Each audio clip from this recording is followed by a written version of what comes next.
인사합시다. 안녕하십니까? 예, 반갑습니다. 오늘은 98쪽 부동산 수요 공급 이론으로 가도록 하겠습니다. 지난주 우리가 부동산학 총론했었고요. 오늘은 수요 공급 이론 가도록 할게요. 저 수요 공급 이론은 오늘 좀 집에 가셔서 복습을 좀 하셔야 될 겁니다. 수업 듣다가 이해가 되는 내용들은 좀 내버려 두더라도 이해 안 되고 좀 어렵다 싶은 내용들은 반드시 집에 가서 복습을 좀 하셔서 보충을 좀 하시기 바랍니다. 음식에 유효기간이 있듯이 우리 복습에도 유효기간이 있거든요. 유효기간. 유효기간을 꼭 지켜주셔야 됩니다. 유효기간은 저는 보통 한 2, 3일 정도 보는데 가장 신선한 복습은 오늘 집에 가서 복습하면 가장 신선한 복습을 하실 수가 있고 내일이나 모레쯤 해도 되긴 되는데 약간 이제 부패하기 직전 일주일 정도 뒤에 복습을 하면 이제 상해서 못 먹어요. 그러니까 복습도 처음 보는 게 되는 겁니다. 그러니까 오늘 집에 가서 공부했던 내용을 복습하는 거 힘든 겁니다만은 나중에 복습하는 것보다 시간을 상당히 많이 절약할 수가 있는 겁니다. 자, 여러분 수요 공급 이론 보겠습니다.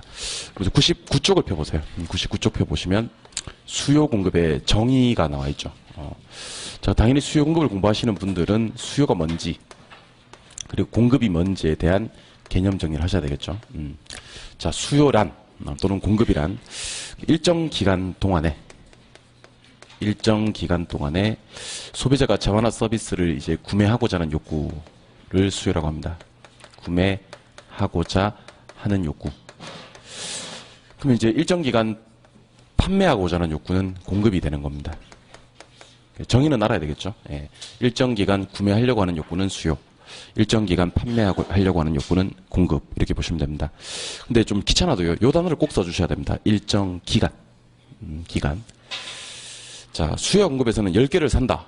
또는 100개를 판다. 이 개념보다 훨씬 더 중요한 개념이 얼마 동안에 10개를 사는지, 얼마 동안에 100개를 파는지가 전달이 돼야지 의미 전달이 명확하다는 거예요. 그래서 그냥 구매하고자 하는 욕구는 수요고 그냥 판매하고자 하는 욕구는 공급이다 하지 마시고 일정 기간 구매하고자 하는 욕구는 수요고 일정 기간 판매하고자 하는 욕구가 공급이다 이렇게 하셔야 되고 이때 일정 기간을 우리는 두 글자로 유량이다라고 불러요. 유량. 그 유량을 영어로 표현하면 flow가 됩니다. flow가 되고 얘를 한자로 표현하면 이제 한번 흘러줘야 돼요. 흐를 유자로 표시를 합니다. 그림으로 표시를 해볼까요? 그림으로 표시를 하면 시작점이 이렇게 있어요. 끝점도 이렇게 있고 요 사이에 한번 흘러준 걸 이제 유량이라고 합니다. 그러니까 수요 공급은 기간 명시화되며 이 기간의 의미는 유량, flow, 흐를 유자, 시작점, 끝점 사이에서 한번 흘러줘야 된다. 이런 개념으로 이해하시면 됩니다. 두 번째, 구매한 게 아닙니다. 하려고 하는 거지. 판매한 게 아닙니다. 하려고 하는 거지. 따라서 수요 공급은 아직 사기 전이고 팔기 전이다라고 이해를 하셔야 됩니다. 그래서 우리가 수요 공급은 사전적 개념이다. 그래. 사전적이라는 말의 의미는 아직 사기 전 그리고 팔기 전 이렇게 이해하시면 됩니다. 세 번째, 이 욕구 기억을 하셔야 되는데 이 욕구는 반드시란 말을 써도 괜찮아요. 반드시 이제 유효수요여야 한다 이렇게 얘기를 해요. 유효수요. 유효수요와 똑같은 말이 실질적 수요입니다. 실질적 수요. 지금부터 저랑 이 유효수요라는 표현, 실질적 수요라는 표현이 뭔지 한번 확인해 보도록 하죠. 자, 유효수요, 실질적 수요는 구매 의사가 있어요. 사고 싶은 마음이 있고요. 그 다음에 살 능력, 구매력을 갖추고 있다는 거죠. 구매력을. 그러면 자, 사고 싶어 하기도 하고 살 돈도 있어요. 그럼 얘는 진짜 살 수 있다, 없다? 있다. 그 수요는 진짜 살 수 있는 것만 수요라고 하는 겁니다. 못 사는 건 수요가 아니라는 거죠. 그러니까 구매력까지를 갖출 때 진짜 수요가 된다는 거죠. 그래서 얘를 영어로 표현하면 이제 디맨드가 됩니다. 디맨드. 혹시나 싶어서 하는 얘기인데 서플라이가 뭐예요? 공급이고 디맨드는 뭐예요? 수요. 혹시 그동안 수요와 공급을 영어로 표현하는 방법을 모르셨던 분들 이번 기회에 디맨드는 수요, 서플라이는 공급 이렇게 기억을 하시고 유효 수요만 진짜 수요라는 거예요. 이것만 수요. 유효 수요가 아닌 건 좀 이따 하겠지만 수요가 아닐 수 있다라는 생각을 기본적으로 하셔야 됩니다. 그래서 수요 공급을 정의하면서는 세 가지 개념을 정리하시는 겁니다. 첫 번째는 일정 기간 명시해야지 명확히 의미 전달이 된다. 유량. 두 번째, 구매한 게 아니라 하려고 하는 거니까 사전적 개념. 세 번째, 구매 의사와 구매력까지를 갖춘 유효 수요. 같은 말로 실질적 수요. 실질적 수요만 수요가 된다. 이렇게 이해를 하시는 겁니다. 그럼 공급도 좀 이따 할 건데 공급도 일정 기간 명시해야 되니까 유량. 판매하려고 하는 거니까 사전적 개념. 판매하고자 하는 의사와 재고 능력. 물건을 가지고 있어야 돼요. 그래서 유효 공급이 돼야 된다. 그래서 수요 딱 하고 나면요. 공급에서 자동적으로 해결되는 부분이 한 70% 이상이 됩니다. 그러니까 공부를 할 때 수요를 정말 열심히 공부하시면요. 자동적으로 공급에서 해결되는 부분이 7, 80% 정도 되니까 수요를 일단 열심히 공부해보자. 그럼 여기서 이렇게 넘어가면 안 되고요. 일정 기간 개념과 비교하셔야 될 개념이 하나 있습니다. 그게 바로 이제 일정 시점이에요. 일정 시점. 자, 아까 제가 기간 개념이 유량이라고 했지 않습니까? 그죠? 예, 그럼 시점 개념은 뭐냐? 시점 개념은 이제 절량이라고 얘기를 합니다. 절량. 절량. 절량은 영어로 스톡이라고 합니다. 스톡. 스톡이라고 하고, 한자로 표현하면 우리가 저축 또는 저수지 할 때 왜 쓰는 저자가 이 쌀 저자 또는 가둘 저자입니다. 그럼 저자가 무슨 저자냐면 저수지 그림을 한번 생각해 보세요. 저수지에는 물이 가두어져 있고요. 요 시점, 딱 요 시점을 우리는 절량이라고 부르는 겁니다. 아니 그러면 왜 우리는 유량과 절량을 같이 공부해야 될까에 대한 고민을 한번 해보겠습니다. 그러니까 왜 기간만 공부하면 되지 왜 시점도 공부하느냐? 왜 절량과 유량을 같이 공부하느냐? 자 보세요. 2014년 1월 1일 하겠습니다. 1월 1일. 요거는 시점입니다. 시점. 요걸 절량이라고 불러요. 2014년 12월 31일. 요것도 역시 시점입니다. 요것도 이제 우리가 역시 절량이라고 부릅니다. 근데 혹시 2014년 1월 1일부터 2014년 12월 31일까지 그려버리면 1년 동안이라는 기간이 나오면서 이제 요게 유량이 되는 겁니다. 여러분들이 이제 눈치를 좀 채셔야 됩니다. 왜 유량과 절량을 같이 공부해야 될까? 그 유량과 절량은 뗄래야 뗄 수 없는 관계입니다. 왜냐하면 절량과 절량 사이가 유량이거든. 즉 시점과 시점 사이에 기간이 나오는 거거든요. 그러니까 시점은 어느 시점을 잡아도 관계없습니다. 예를 들면 5월 1일, 5월 31일 하셔도 돼요. 그러면 뭐 동안? 한 달 동안. 5월 동안? 예, 뭐 5월 동안 뭐 틀린 말 아닌데. 뭐 깝깝하네 그냥. 5월 동안 하시면 그냥 내 웃지요 그냥. 그다음에 월요일부터 뭐 일요일까지 그래버리면 뭐 동안? 일주일 동안. 0시부터 24시까지 그래버리면 뭐 동안? 하루 동안. 뭐 하루 동안 이렇게 되는 겁니다. 그러니까 결국 어떤 시점과 어떤 시점 사이를 잡아도 관계없으니 시점과 시점 사이가 기간이고 절량과 절량 사이가 유량이니까 유량과 절량은 뗄래야 뗄 수 없는 관계라서 같이 공부를 하게 된다라는 생각을 하셔야 됩니다. 두 번째, 구매하려고 하는 거니까 사전적 개념이다. 실제로 판 거, 실제로 산 거, 즉 사후적 개념이 아니다. 사후적 개념이 아니다. 사전적 개념이다. 이렇게 좀 기억을 하시고 요거 좀 알아놓으셔야 돼요. 유효수요. 유효수요 우리가 대응해서 기억하셔야 될 개념이 바로 잠재수요라는 개념입니다. 잠재수요. 잠재수요는 같은 말로 예비수요라고 하는데 여기서 잠깐 제가 하고 싶은 말이 있습니다. 자, 잠재수요를 뭐라 그랬어요? 제가 예비수요. 자, 우리가 진짜 수요인 것 같으면요 앞에 잠재나 예비란 말을 안 붙여요. 진짜 수요가 아니기 때문에 예비란 말을 붙이는 겁니다. 예비.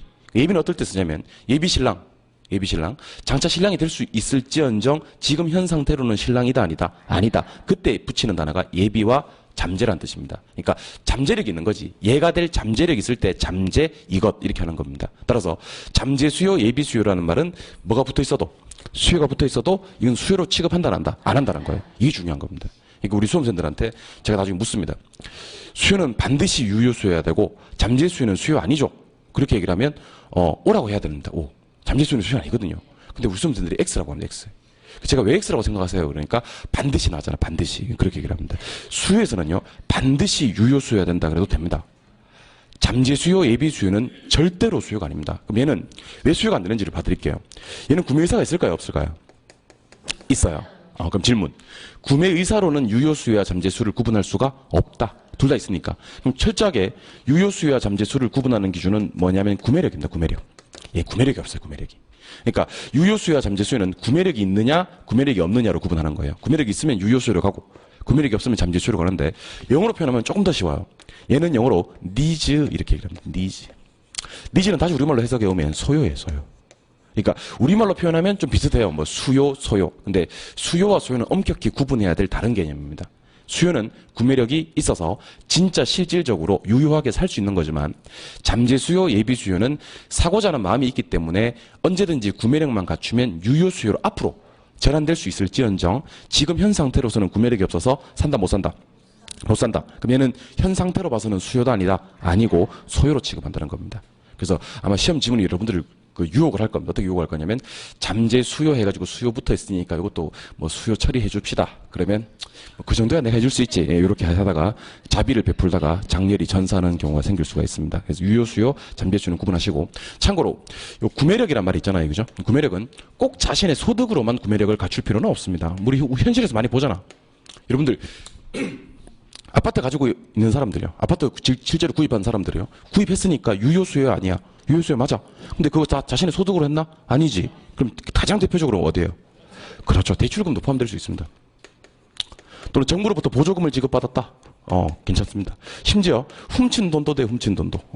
그러니까 구매력을 어떻게 갖추었는지를 묻지 않습니다. 그러니까 혹시 시험에서 구매력은 반드시 자신의 가처분 소득으로만 갖춰야 된다. 대출금이나 보조금은 포함되지 않는다. 그렇게 되면 X가 되는 겁니다. 뭐 대출금, 보조금 다 포함될 수 있다. 그래서 수요금급을 정했는데 거의 뭐 시험 5번 치면 4번 정도, 확률로 치면 80% 정도는 시험이 유량과 재량에서 나옵니다. 물론 작년 시험은 문제가 어떻게 나왔냐면 유량과 재량에서 한 문제 뜨고 유효 수요, 구매력이 있는지 없는지 그것도 한 문제 더 떴어요. 그러니까 여기 지금 제가 판사한 내용에서만 시험 문제가 2문제가 떴어요, 작년에는. 여기서 2문제가 떴다고. 정의 딱 했는데 2문제 딱 뜨는 겁니다. 그러니까 수요 공급 이론은 우리 앞에서 봤던 총론 파트와는 완전 차원이 다른 거죠. 시험 문제 정말 많이 나와. 작년 5개 나왔거든요. 그러니까 유량과 재량은 다시 한번 정리를 해볼 필요가 있습니다. 자, 일로 오시죠, 그러면. 유량. 일정 기간이죠. 저량. 일정 시점이죠. 그럼 유량 개념, 기간 개념과 시점 개념, 저량 개념을 한번 비교해 보겠습니다. 제가 쭉 한번 써볼 테니까 머릿속에 한번 기억을 해보시고 외울 필요는 없어요, 지금은. 외울 필요는 없고, 아, 저거 유량이겠구나. 아, 저거 저량이겠구나. 라는 감만 있으시면 됩니다. 감만. 자, 먼저, 임대료. 임대료. 저 토지 임대료를 뭐라 부르냐면 지대라고 불러요. 지대. 지대. 가격. 가격 하셔도 되고요. 가치 하셔도 돼요. 가치. 가치. 근데 토지 가격을 뭐라 불러요? 지가라고 불러요. 지가. 그다음에 벌어들인다. 뭐를 벌어들인다? 소득이나 수익을 벌어들인다. 그다음에 주택 거래량. 거래량. 우리 흔히 하는 얘기로 국민 총생산, 국내 총생산 그런 얘기 하죠. 그건 뭐 GNP, GDP 그렇게 얘기를 합니다. 그다음에 또 좀 해볼까요? 인구, 인구, 재산, 재산, 자산, 자산, 국부, 국부. 그다음에 외채, 외국에서 빌린 돈, 외환 보유액, 달러 얼마 보유하고 있느냐? 외환 보유액. 이런 것들. 자, 그러면 지금부터 하나하나씩 소개를 해드리겠습니다. 자, 임대료. 지대가 뭐냐? 임대료 지대는 한 달이면 한 달, 1년이면 1년 이렇게 기간 정해놓고 그 기간 동안 부동산 사용하는 대가를 임대료 지대라고 합니다. 그러니까 얘는 기간이 나와야 돼요. 임대 기간이 얼마인지. 그때 내놓는 돈이니까. 사용 대가니까. 이건 유량 개념이고요. 가격, 가치, 지가 개념은 어디 가면 볼 수 있냐면 우리가 부동산 사고 팔 때 계약서 쓰지 않습니까? 그죠? 예, 부동산 매매 계약서. 매매 계약서 하단부에 보면 날짜 적혀 있어요. 몇 년도 몇 월 며칠. 그리고 그 위에 보면 매도자 도장, 매수자 도장 꽝 찍혀 있습니다. 그 위에 보면 중간에 얼마 주고 샀다, 얼마 주고 팔았다 나와 있습니다. 그게 가격이에요. 가격이란 건 뭐냐면 특정 시점에서 부동산과 화폐를 교환한 대가입니다. 그러니까 우리가 보통 임대료는 사용 대가라고 하고 가격은 교환 대가라고 하거든요. 사용 대가는 뭐가 나와야 되고 기간 나와야 되고 교환 대가는 언제 시점에서의 교환 대가입니다. 그래서 문제 푸시다가 임대료 개념, 지대 개념이 뜨면 유량 개념이고 가격, 가치, 지가 개념이 뜨면 저량 개념입니다. 자, 요거 한번 읽어볼까요? 소득, 수익.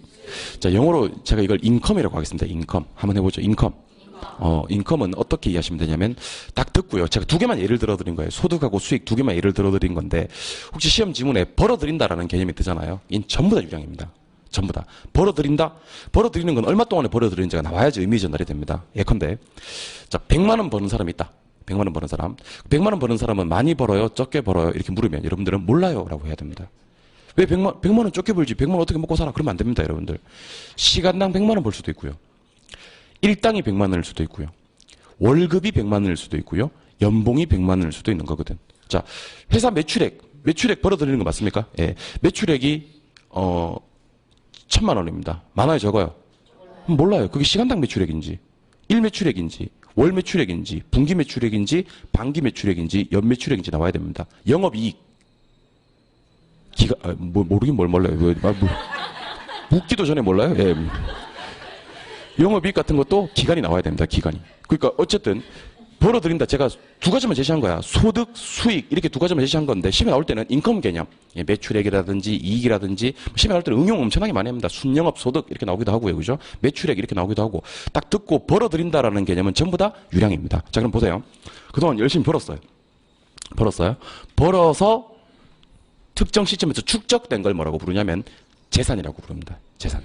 그러니까 기간 동안에 번 건 소득 수익이라 그랬잖아요. 그걸 벌어가지고 이제 현 시점에 이제 내가 축적돼서 가지고 있는 걸 재산 또는 뭐 자산 이렇게 얘기를 하는 겁니다. 그러면 재산이나 자산은 무슨 개념이다? 절약 개념입니다. 다시 기간 동안에 번 거는 뭐라 부르고요? 소득 수익이고 유량 개념입니다. 벌어가지고 지금 내가 가지고 있는 축적된 걸 뭐라 부른다고요? 재산, 자산. 근데 개인 규모에서는 재산이라 그래요. 국가 규모에서는 국부라고 합니다. 국부. 그러니까 혹시 국부가 나오면 깜짝 놀라지 마시고 아 국가 경우의 재산은 국부라고 하는구나 이렇게 이해하시면 되는 겁니다. 그래서 같은 개념이에요. 재산, 자산, 국부는 전부 다 절약 개념. 하나 더 해봅시다. 제 인구를 발표하는 기관은 통계청이거든요. 근데 통계청에서 만약에 우리나라 인구가 5천만 명이다. 5천만 명. 그다음에 중국 인구가 13억이다. 13억이다. 인도 인구는 12억이다. 자, 그럼 이런 통계는 없어요. 이런 통계는 잘못된 통계고요. 통계는 반드시 갈호를 열어요. 가로를 열고 2013년 현재, 2012년 현재, 2012년 현재 이렇게 무슨 말 이해되시죠? 예, 이거 인구가 5천만 있다. 이게 언제 시점에서 5천만 있는지가 반드시 명확하게 전달이 돼야 된다는 거죠. 그래서 얘는 시점에서 측정되는 변수이기 때문에 무슨 개념이다? 절약 개념이다. 그럼 이제 좀 탄력을 붙여가면 됩니다.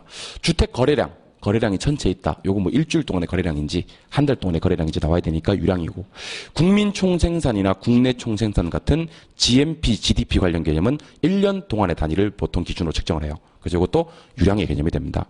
외국에서 빌린 돈이 현재 얼마 있느냐? 달러 보유액이 지금 현재 얼마 있느냐? 외채, 외환 보유액 이런 것들은 절약이 되는 겁니다. 그러니까 이걸 외우려고 하지 마시고요. 지금까지 딱 들은 것만 가지고 이거 보지 말고 절 보고 한번 대답해 보세요. 유량, 절약 이렇게. 절 보고. 힐끔힐끔 보지 마요. 절 보세요. 예. 보지 말라니까 힐끔힐끔 보네. 절 보시고. 자, 유량, 절약 한번 해보는 거예요. 머릿속에 딱 장착합시다, 이제. 책 안 봐도 되게. 자, 일단 가격이나 가치 개념은 뭐예요? 절약이고, 임대료는 유량, 지대는 뭐예요? 지대. 유량이고, 지가는 절약이죠, 절약. 유량, 절약 하지 말고 한 개만. 절약. 이번에는 이런 거 한번 해보죠. 인구나 재산, 자산, 국부 같은 건 절약이고, 소득이나 수익, 인컴, 유량이죠. 거래량이나 국민 총생산은 유량. 그 다음에 외채나 외환 보유액 이런 것들은 절약. 그러니까 굳이 집에 가서 공부할 필요가 없다고 계속 반복해서 읽다 보면요. 나중에 어떤 일이 발생하냐면 암기하지 않았는데도 탁 던지면 그 유량이지. 왜 묻습니다. 그 왜 유량인데? 그건 그냥 유량인 거지. 이렇게 되는 거죠. 이게 이제 몸에 체득이 된 거예요. 그 단계까지 가면요. 시험 문제가 나오면 머릿속에 있는 걸 끄집어내는 게 아니고 손이 먼저 움직여요. 손이 먼저 움직여요. 그러니까 우리가 보통 시험 문제를 풀 때는 이제 문제를 눈으로 읽고 이 눈으로 읽는 게 내려가요. 내려가서 이거 알겠느냐 내한테 물어봐요. 내가 모르겠다 그래 모르겠다. 그럼 다시 이 X하고 다음 문제 풀고 이렇게 하는데 보통 이제 머릿속에 딱 장착이 되어버리고 체득이 된 것들은요. 손이 먼저 반응한다니까. 3, 2 이렇게 된다니까 그때. 제가 항상 강조하는 게 구구단 같은 거. 우리가 가장 대표적으로 체득하고 있는 게 구구단이거든요. 그러니까 4, 8에 그러면 뇌에서 32를 얘기하는 게 아니고 입이 32가 먼저 나온다고. 물론 못하는 사람도 많아요. 4, 8에 31을. 체득이 안 돼서 그런 건데. 요렇게 할 수 있어야 됩니다, 우리가. 그러니까, 유량과 절약은 사실 이게 시험에 거의 매년 출제, 한 번도 빠짐없이 매년 출제되는 내용이기 때문에 이게 머릿속에 기억을 하고 있다가 발산하는 내용이 아니라 그냥 바로바로 유량, 절약으로 판단할 수 있어야 되는데 한시도 잊어서는 안 되는 게 우리가 배우시는 과목은 부동산학개론이란 거예요. 그래서 자, 그러면 부동산학과 관계되는 개념이 하나 있습니다. 그게 바로 주택공급이에요. 주택공급. 주택공급을 제가 크게 둘로 나눠 드릴게요. 주택공급은 크게 새 거랑 중고랑 이렇게 둘로 나눌 수가 있습니다.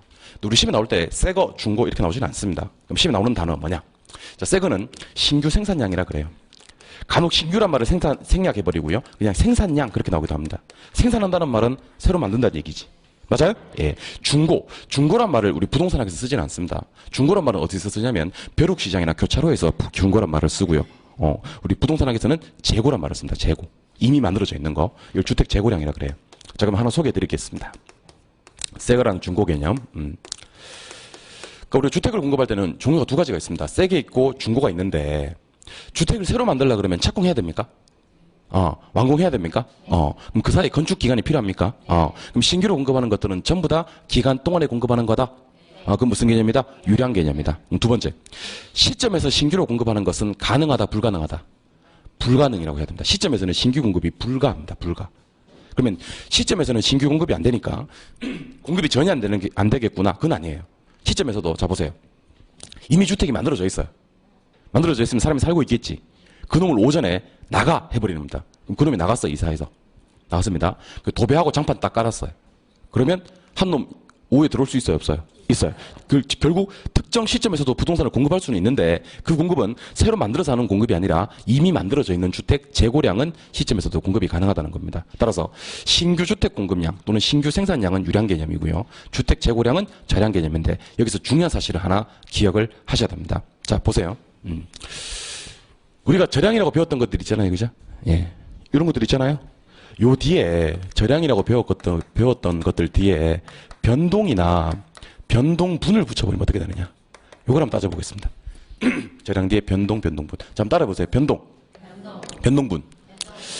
자, 한번 해볼게요. 예. 갑이라는 사람의 재산이 1월 1일 날 10억이 있었대요. 10억이. 그럴 수 있잖아요. 예. 그럼 질문. 재산은 유량이다, 저량이다? 저량이다. 근데 갑이라는 사람의 재산이 12월 31일 날 측정해보니까 재산이 2억 있었대요. 2억이. 그럴 수 있어요, 없어요? 있어요. 뭘 잘못했나 봐요. 그래서 마이너스 8억을 말아먹었나 봐요. 마이너스 8억을. 이 마이너스 8억을 뭐라 부르냐면요. 2014년 1년 동안 갑의 재산 변동분이라고 합니다. 뭐라고 한다고요? 재산 변동. 변동 하셔도 되고 변동분 하셔도 돼요. 자, 그러면 뭐가 뜨는 순간 변동분 하는 순간 이거는 무조건 유량이 됩니다.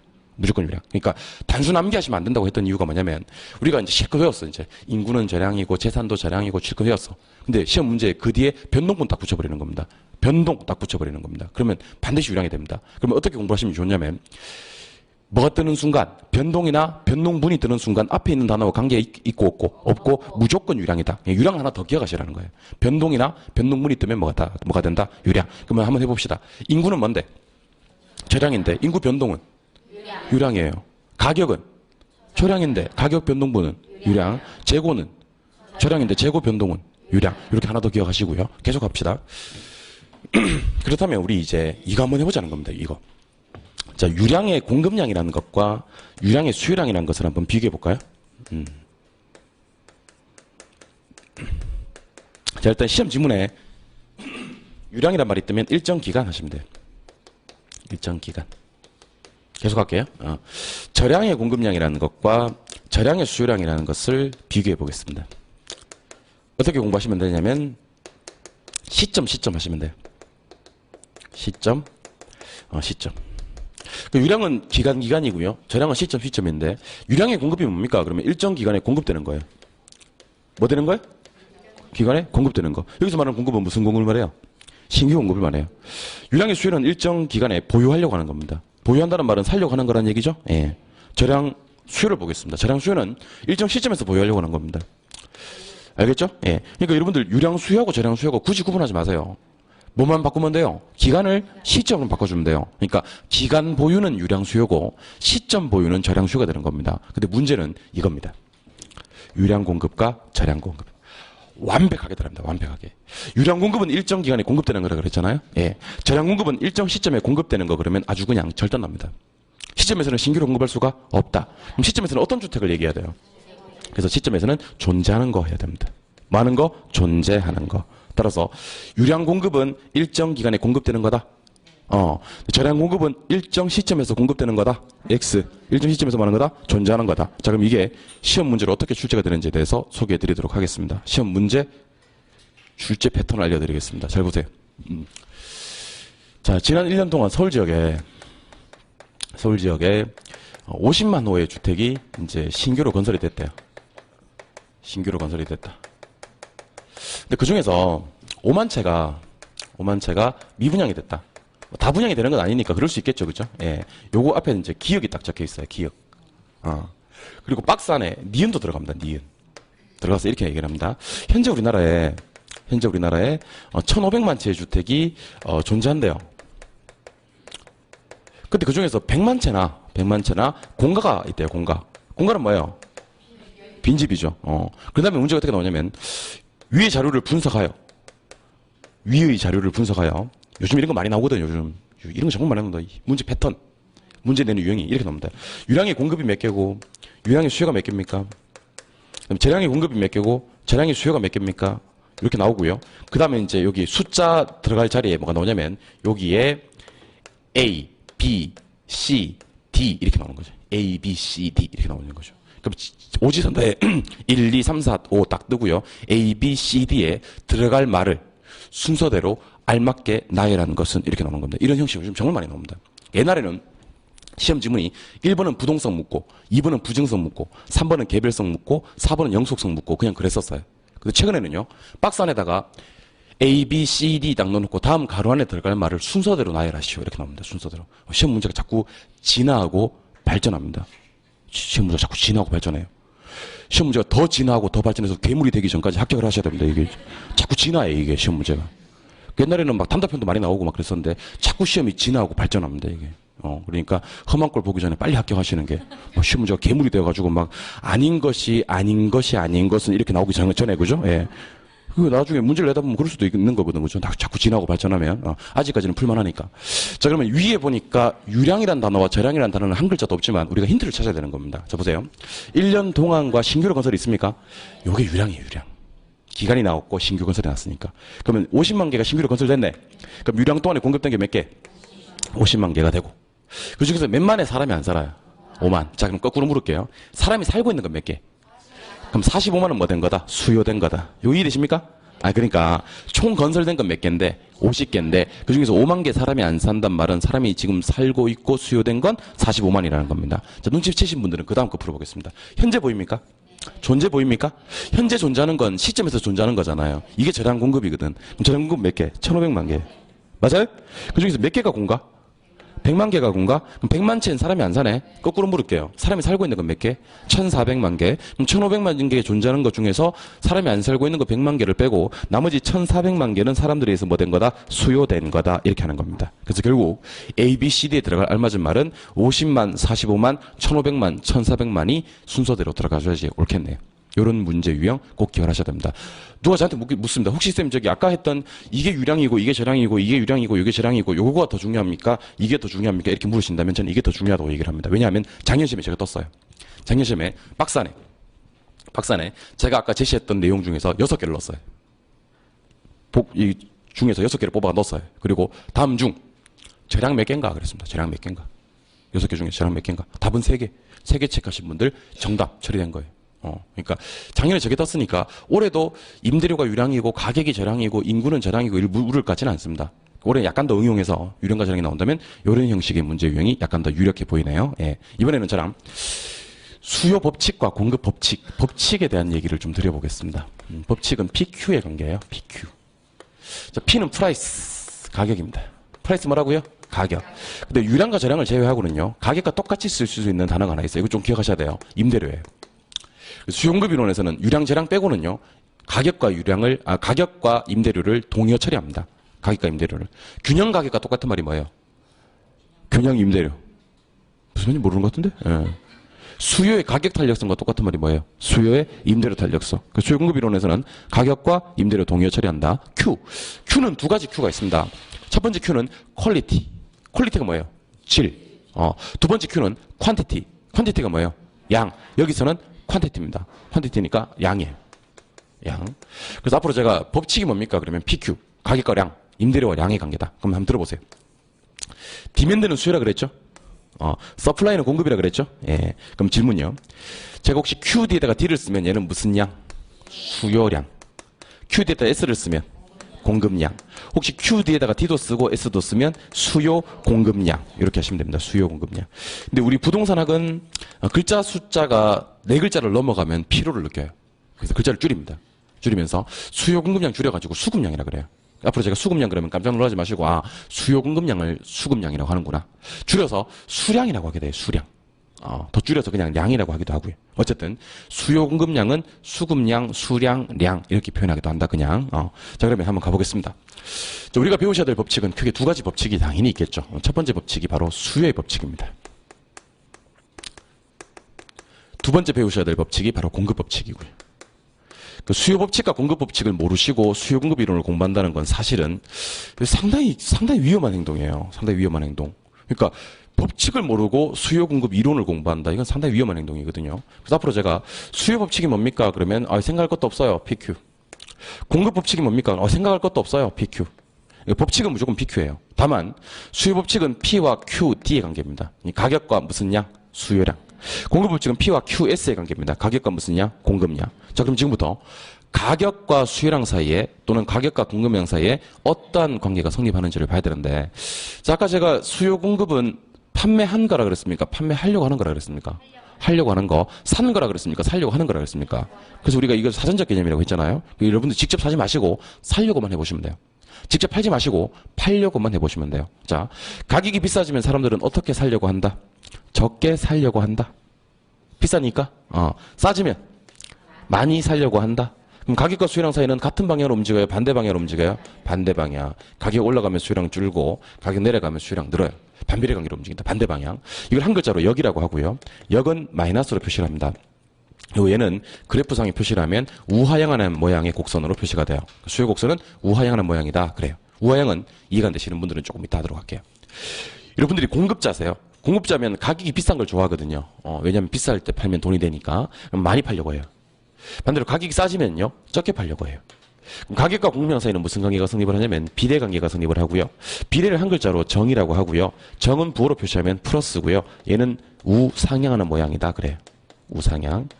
자, 그래서 PQ의 관계가 반비례, 역 마이너스면 수요 법칙. PQ의 관계가 비례, 정 플러스면 공급 법칙이다. 이렇게 이해를 하시면 됩니다. 자, 그럼 지금부터 그래프상에다가 한번 표시를 해보도록 하겠습니다. 세로축은 가격이고 가로축은 양이에요. 계속 세로축은 가격이고 가로축은 양이에요. 여러분들의 이해를 돕기 위해서 가격 100원, 가격 200원, 가격 300원 이렇게 잡아보고요. 양은 10개, 20개, 30개를 잡아보도록 하겠습니다. 근데 방금 제가 어떤 얘기를 드린 바가 있냐면 수요 곡선은 우하향한다라는 얘기를 드렸었지 않습니까? 그죠? 예. 우하향의 의미를 한번 보도록 하겠습니다. 잘 보세요. 수요 곡선은 이렇게 움직여요. 이렇게. 여기 수요 곡선이에요. 공급 곡선은 이렇게 갑니다. 이렇게. 우상향. 우상향. 그럼 여러분들 허공에다 대고 수요 곡선 한번 그려보세요. 어떻게 그려요? 이렇게 그려요. 허공에다 대고 공급 곡선 한번 그려보세요. 어떻게 그려요? 이렇게 그립니다. 방금 안 그리신 분들 후회하실 겁니다. 진짜입니다. 내가 후회하게 만들겠습니다. 진짜 후회하게 만듭니다. 지금 그려봐야 소용없습니다. 아까 그릴 때 같이 그랬었는데. 이게 수요 곡선. 꼭 뭐 말을 2번 해야지만 큰일 났구나 진짜 후회하면 안 되는데 하고 그리는 거지. 처음에 그리려고 할 때 그리지. 왜 이걸 후회하냐면 잘 보세요. 수요 곡선은 제가 우하향하는 모양이라고 했고 공급 곡선은 우상향하는 모양이라고 했지 않았습니까? 그죠? 근데 이게 몇 글자 차이예요? 한 글자 차이예요. 한 글자 차이는 반드시 그려봐야 돼요. 그려보면 완전히 다른 거거든. 근데 안 그려보면요. 그냥 이렇게만 보고 넘어가시면 나중에 지문으로 나왔을 때 이 한 글자를 찾기가 만만찮아요. 작년 기출문제 하나에 어떤 게 나왔냐면 토지의 경제적 공급곡선이라고 나왔어요. 토지의 경제적 공급곡선. 지문 5번에 있었어요. 5번에. 근데 문제가 어떻게 나왔냐면 제가 왜 5번을 강조하냐면 답 중 가장 틀린 것을 찾아라 그랬어요. 틀린 것을 찾아라. 그럼 1번, 2번, 3번, 4번 지문이 다 맞았어. 5번 지문에 이게 나왔는데 토지의 경제적 공급곡선은 우하향한다라고 나왔어요. 무슨 곡선이라고 해놓고 공급 곡선이라고 해놓고 우하향한다. 근데 이걸 한 번이라도 그려보신 분들은요. 수요 곡선이 우하향하고 공급 곡선은 우상향하지. 그럼 우하향이 아니네 하고 그걸 쉽게 체크하는데 이걸 안 그려보신 분들은 어떤 일이 발생하냐면 글자가 한 글자 차이밖에 안 나기 때문에 그렇겠네 하고 넘어가는 겁니다. 여러분들 세상에서 가장 황당한 경우가 어떤 경우냐면요. 1번 문제를 풀었어요. 다음 중 가장 틀린 것을 찾아라 그랬어요. 틀린 것을 찾아라. 1번 읽어보니까 오라. 2번 읽어보니까 오라. 3번 읽어보니까 옳고 4번 읽어보니까 옳고 5번 읽어보니까 옳았을 때 상당히 큰 문제가 발생하는 겁니다. 차라리 이것도 틀린 것 같고 이것도 틀린 것 같으면 그러면 이거 2개 중에 하나를 답으로 체크하면 되는데 다 옳았을 때 틀린 게 하나도 없었을 때 그러니까 이걸 찾기가 어려운 게 한 글자를 살짝 틀리게 바꿔 놓으면요. 이게 찾기 어렵다니까요. 좀 난 찾을 수 있을 것 같은데 안 그래요 여러분들. 심령에 들어가면요. 한번 생각해보세요. 9번 문제 계산 문제가 나왔어요. 계산 문제 하나 풀었어요. 풀고 나니까 머리가 좀 혼란스러워. 멘붕 오는 거야, 멘붕. 멘붕 온 상태에서 한 글자 딱 틀리게 지문, 그 다음 10번 문제 이게 나오면요. 찾기가 만만치 않다고요. 그런데 수요 곡선과 공급 곡선은 한 글자 차이의 가장 중요한 차이가 우하향과 우상향 차이거든요. 이걸 그래프를 그려보신 분들은 이해가 바로 된다는 겁니다. 우하향이라는 것은 우측으로 하면서 내려온다는 얘기고 우상향이라는 것은 우측으로 하면서 올라간다는 얘기입니다. 그래서 그래프를 그릴 때 항상 우측으로 가면서 그려야 돼요. 이렇게 절대로 그래프는 이렇게 그리지 않습니다. 요래 그리지 않는다고요. 좌측으로 가면서 그리지 않는다고요. 왜 좌측으로 가면서 그리지 않냐면 좌측으로 가면서 그리면 어떻게 되냐면 이거는 좌상향이 되거든. 요거는 좌하향이 되고. 그러니까 그래프를 그릴 때는 항상 우측으로 그립니다. 우측으로 우하향, 우상향. 그러니까 왜 우하향가 나오고 우상향이 나오는지를 알려드리겠습니다. 보세요. 가격 100원 할 때 사람들은 몇 개를 사냐면 30개를 사요. 200원 할 때는 20개를 사고 300원 할 때는 10개를 사요. 즉 가격이 많으니까 비싸지니까 양을 점점 줄이더라는 겁니다. 공급자들은 안 그래요. 가격이 100원 할 때는 10개밖에 안 팔아요. 200원 할 때는 20개를 팔고 300원 할 때는 30개를 팔아요. 즉 가격이 많으니까 비싸지니까 공급량은 많다, 증가한다. 이게 우상향이거든요. 그래서 앞으로 우리 부동산학개론 공부하는 내내 상당히 중요합니다. 부동산학개론 공부하는 내내 우하향이 나오거든 반비례 관계예요. 우리 부동산학개론 공부하는 내내 우상향이 나오거든 비례관계입니다. 제가 나중에 어떤 얘기를 할 거냐면 이런 얘기를 할 거예요. 튀넨이라는 사람이 나중에 나와요. 튀넨의 위치지대설에서 지대와 수송비의 관계는 반비례 관계입니다라는 얘기를 할 거예요. 지대와 수송비는 무슨 관계다? 반비례. 그럼 그때 그래프가 어떻게 나올 것 같아요? 우하향하는 그래프가 나옵니다. 이걸 한계지대 곡선이라 그래요. 그래서 튀넨의 입지론에서는 지대와 수송비의 반비례 관계를 한계지대 곡선으로 표현하는데 우하향의 관계다. 그리고 나중에 우리가 저 뒤에 가시면 효율적 프론티어라는 걸 공부해요. 효율적 전선. 앞전자 따가지고 효율적 전선. 효율적 전선의 모양이 이제 나중에 배울 건데 우상향한다고 배울 거예요. 효율적 전선이 만다고요? 우상향. 효율적 전선이 우상향한다는 것이 중요한 게 아니고 그것의 의미가 중요하거든요. 효율적 전선이 우상향한다는 것은 위험과 수익이 비례관계라는 것을 뜻합니다. 그래서 이걸 지금 못하시면요. 나중에 가서 엄청 해먹어요. 나올 때마다 외워야 돼요. 나올 때마다. 그러니까 반비례관계는 무조건 어떤 모양이다? 우하향. 비례관계는 무조건 우상향. 이거 한번 외워놓으시면 나중에 나올 때마다 반갑게 반비례와 비례, 우하향, 우상향을 맞이할 수가 있고요. 이걸 지금 아까 그리라고 할 때 막 농땡이 치고 안 그리고 그죠? 그 다음에 우하향, 우상향의 개념이 안 잡힌 분들은 나중에 나올 때마다 외워야 돼, 나올 때마다. 공부를 하다가 자꾸 새롭게 하는 거죠. 새롭게. 익숙하게 하는 게 아니고. 자, 그러면 우리 방금 했던 거 요거 한번 제가 정리 한번 해보도록 하겠습니다. 자, 7번 보세요. 세로축이 가격이고요. 가로축이 양입니다. 배워서 알겠지만 우하향하는 곡선은 수요곡선이고요. 수요곡선. 우상향하는 곡선은 공급곡선입니다. 이 두 개가 만나는 점이 보일 텐데요. 이 만나는 점을 균형점이라 그래요. 좀 이따 한 번 더 할 건데 균형은 어떻게 구하냐면 QD, 수요량하고 QS, 공급량하고 일치하는 점이에요. 다시 무슨 양과? 수요량과 공급량이 일치하는 점을 균형이라고 부릅니다. 이 균형에서 몇 가지가 결정이 되냐면 두 가지가 결정이 돼요. 두 가지가. 먼저 첫 번째 균형에서 결정되는 가격을 균형가격이다라고 부르고요. 균형가격. 균형에서 결정되는 양을 균형량이다 이렇게 불러요. 근데 여러분들 제가 이해를 돕기 위해서 숫자를 한번 적어드릴게요. 숫자 안 적어도 알겠지만 그래도 좀 더 자세하게 보자는 측면에서 균형 가격이 이제 원래 100원이었다가 200원이었다가 이제 200원이었다가 300원이었다가 100원이었다가 이렇게 돼요. 양은 원래 이제 10개였다가 20개였다가 뭐 30개였다가 뭐 그렇게 돼요. 그럼 지금 균형 가격은 200원이고요. 균형량은 20개예요. 근데 어떤 이유로 균형 가격이 올라갈 수도 있어요. 예. 300원으로. 이때는 가격이 상승했다 그래요. 어떤 이유로 가격이 떨어질 수도 있고 이거는 가격이 하락했다 그래요. 그래서 가격은 항상 상하의 방향으로 세로를 담당합니다. 가격이. 세로를 담당하고요. 올라가면 상승, 내려오면 하락이라고 불러요. 양은요. 항상 좌우로 움직여요. 좌우로. 양이 상하로 움직이는 경우는 없어요. 양은 좌우로 움직이고 양이 오른쪽으로 가면 증가라고 하고요. 양이 왼쪽으로 가면 감소라 그래요. 그래서 여러분들 아무리 대답하고 싶고 그저 질문에 답을 하고 싶고 마음이 급해도요. 가격 증가라는 답을 하면 안 돼요. 가격은 상승 또는 하락. 아무리 마음이 급해도요. 양 상승, 양 하락 그러시면 안 돼요. 양은 증가 감소. 그래서 가격은 상하의 방향을 맞고 상승 하락이라고 읽고 양은 좌우의 방향을 맞고 증가 감소라고 읽습니다. 자, 그렇다면 제가 8가지 경우의 수를 한번 소개해 드리겠습니다. 여기 있던 균형점이 1로 이동을 했어요. 그땐 균형 가격이 상승하고요. 균형량은 증가한 거예요. 가격은 올라갔고 양은 오른쪽 갔으니까. 여기 있던 균형점이 여기로 가게 되면요. 가격이 하락하고 양만 증가한 거예요. 여기 있던 균형점이 일로 가면 가격 하락에 양이 감소한 거예요. 여기 있던 균형점이 일로 가면 가격이 상승, 양은 감소한 거예요. 여기 있던 균형점이 일로 가면 가격은 상승, 양은 불변하는 거고요. 여기 있던 균형점이 일로 가면 가격 하락에 양 불변하는 거고요. 여기 있던 균형점 일로 가면 가격 불변에 양 증가하는 거고요. 여기 있던 균형점 일로 가면 가격 불변의 양 감소하는 겁니다. 그래서 한 번만 더 가볍게 소개를 해드리면 뒤가 한번 자세하게 할 거예요. 한 번 더. 가격 상승의 양 증가, 가격 불변의 양 증가, 가격 하락의 양 증가, 가격 하락의 양 불변, 가격 하락의 양 감소, 가격 불변의 양 감소, 가격 상승의 양 감소, 가격 상승의 양 불변 하시면 됩니다. 자, 그럼 이때 아까 제가 가격과 수요량 사이에 반비례 관계가 성립하는 것을 수요 법칙이라고 얘기를 드렸습니다. 근데 혹시 누가 묻는 거예요. 아니 수요 법칙인 건 알겠는데 이 수요 법칙이 왜 일어나는 건데요? 하면서 수요 법칙이 일어나는 이유를 묻습니다. 이유가 뭐냐? 이렇게 묻습니다. 자, 그럼 지금부터 제가 수요 법칙이 일어나는 이유에 대해서 알려드리겠습니다. 수요 법칙이 일어나는 이유는 가격 효과라는 놈 때문입니다. 가격 효과. 자, 근데 가격 효과는 누구와 누구를 합한 효과냐면요. 소득 효과라는 놈과 대체 효과라는 놈을 합한 효과예요. 그럼 우리가 아셔야 될 건 소득 효과가 뭐고 대체 효과가 무엇인지에 대해서 정리를 하셔야 되겠네. 그죠? 예. 소득 효과에서는 X제가 뜨고요. 대체 효과에서도 X제가 떠요. 근데 대체 효과에서는 Y제가 또 떠요. Y제. 소득 효과에서는 X제만 뜨고요. 실질 소득이라는 단어가 떠요. 자, 그럼 지금부터 제가 소득 효과와 대체 효과를 구분하는 식별 요령을 알려드릴게요. 소득 효과에서는 재화가 한 개 나와요? 두 개 나와요? 한 개만 나와요. 그리고 뭐가 뜬다? 실질 소득이 떠요. 근데 대체 효과는요? X제 한 개가 뜨고요. Y제 하나가 더 떠요. 제화가 몇 개 떠요?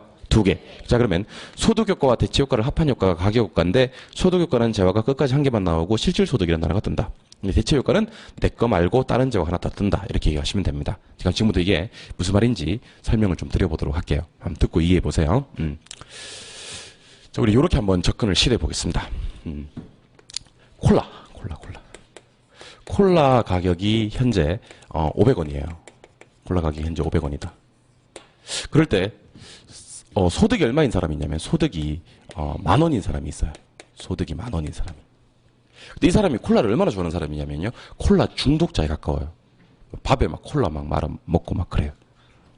밥에 콜라 부어가 막 말아 먹고 아침 먹고 콜라 먹고 점심 먹고 콜라 먹고 막 이렇게.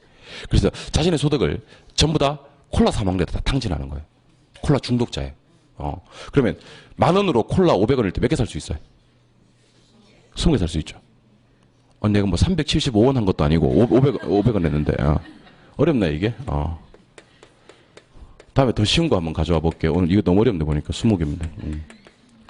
맞아요? 예. 그럼 콜라 가격이 500원이고 소득이 얼마일 때? 10,000원일 때 이 사람 콜라 수요량은 몇 개다? 20개다. 근데 이 사람 콜라 수요량을 40개로 만드는 방법이 있을까 없을까? 있겠죠. 예. 가장 편한 방법은요. 콜라 가격을 250원으로 떨어뜨리면 돼요. 그래요? 그럼 10,000원으로 40개 사 먹을 수 있잖아요.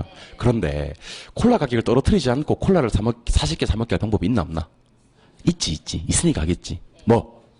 소득을 20,000원으로 올리면 됩니다. 맞아요? 예. 아니 그러면 가격이 떨어진 거랑 소득이 증가되는 거랑은 같은 효과 맞습니까? 같은 효과네. 자, 그럼 누가 묻습니다, 여러분들한테.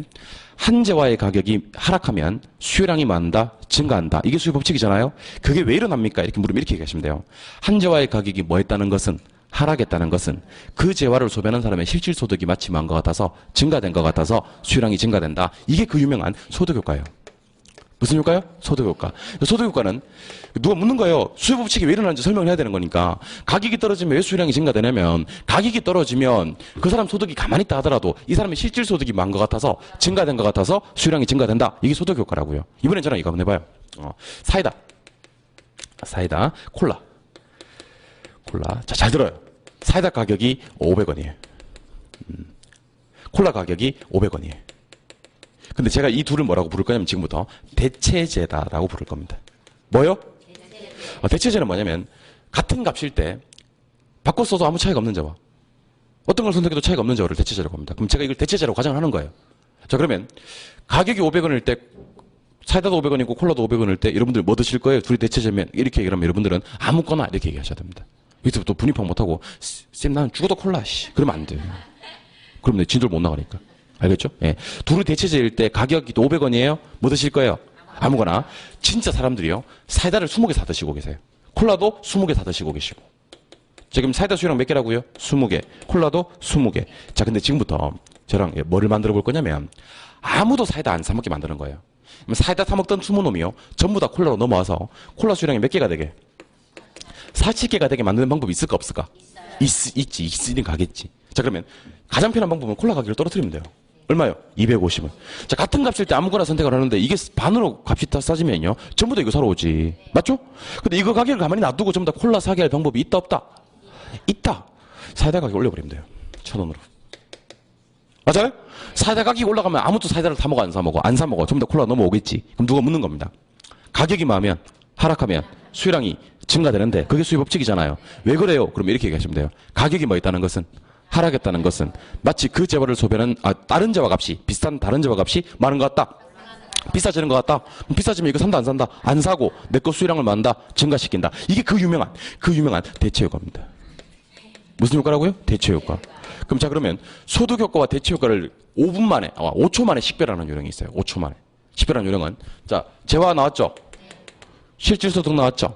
끝까지 몇 개 나왔어요? 1개. 그러면 소득 효과예요. 재화 나왔죠?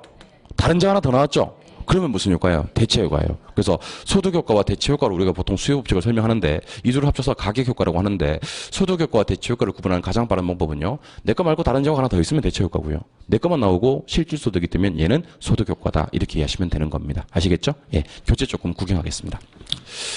자, 교재 99쪽에 가시면 제1절에 부동산 수요 이론이란 말이 뜨고 1번에 수요의 개념 하는 거 나옵니까? 예. 그거 가로 1번, 가로 2번, 가로 3번 세 개만 묶으세요.